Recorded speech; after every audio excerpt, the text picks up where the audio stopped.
DTSPda yosh katta bolalar ham tuzaladimi, ya'ni davolanishda o'zgarish, natija bo'ladimi degan savol.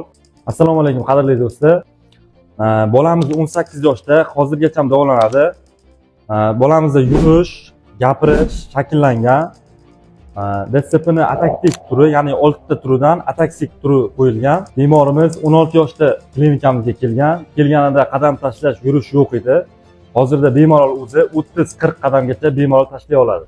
DTSPni ataktik turida miyacha zararlangan bo'ladi va bolamizga o'sha yurishda, muvozanat saqlashda va tildagi o'sha dezartriya, gapirishga xalaqit beradi.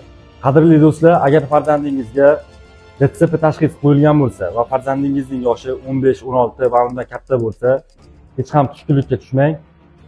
Bemorimizga reabilitatsiya jarayonlarini olib boramiz va uni hayotga, ya'ni yurishi, gapirishini yo'lga qo'yishga yordam beramiz.